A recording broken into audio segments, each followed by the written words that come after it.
নমস্কার বন্ধুরা। তো আজকে সকাল সকালে এত বৃষ্টি হচ্ছে, অঝড় বৃষ্টি। তো আমাদের উঠান থেকে কলের পাড়ে যেতে দেখো অনেকটা জল বেজে গেছে। তো আমাদের ঘর থেকে কলের পাড়টা একটু দূরে।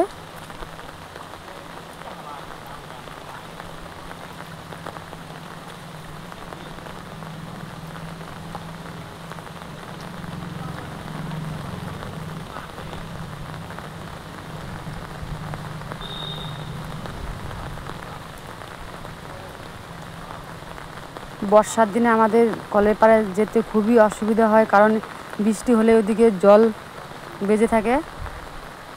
তো দেখো বন্ধুরা, আমাদের রান্নাঘরের বারান্দাটা একটু ভাঙ্গা, এর জন্য জল পড়ে একদম বারান্দাটা ভিজে গেছে।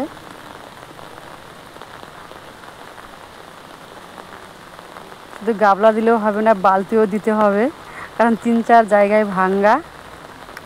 এগুলো দিলে একটুখানি তার জলটা এই বালতি ভরে যায়, গাবলা ভরে যায়, পরে ফেলে দিতে হয়।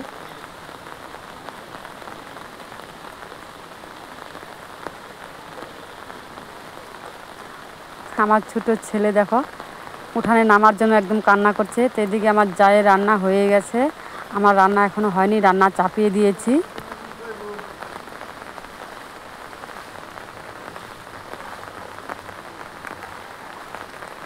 মেয়েকে বলছি যে মা তুমি একটু জালটা দেখো, আমি এদিকে দেখি।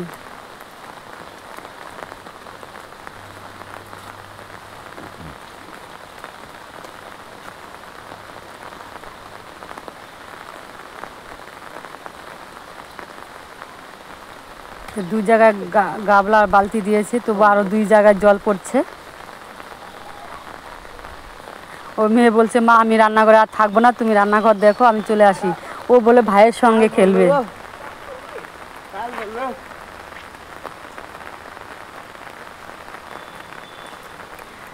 রান্না করা হয়ে গেছে, তবু আমার খেয়াল ছিল না যে এদিকে মুরগিগুলো ভিজছে, ছাগল সবগুলো ঘরে দিয়েছি, কিন্তু মুরগিগুলোর কথা একদমই মনে ছিল না। এসে দেখি একদম ভিজে চুকচুকা হয়ে গেছে। তো ঢেকে দিচ্ছে, এগুলো সবগুলাই দেখো কি সুন্দর নিচে থাকবে। সবগুলো নিচে চলে গেল প্লাস্টিকের নিচে। এই দেখো আমাদের উঠানের জল একদম কলের পাড় দিয়ে গরুর চারের একদম কিনার দিয়ে যে একদম সব জল পুকুরে এসে পড়ে, একদম ড্রেনের মতো হয়ে গেছে।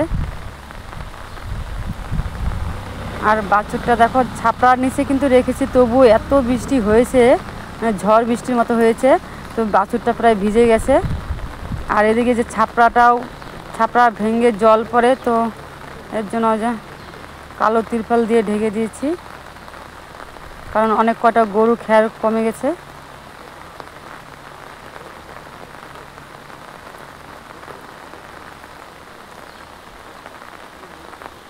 তো ঘাসগুলো দেখি ভিজে গেল, তো ভাবলাম যে টুকিয়ে এগুলো দিয়ে যদিও খায়।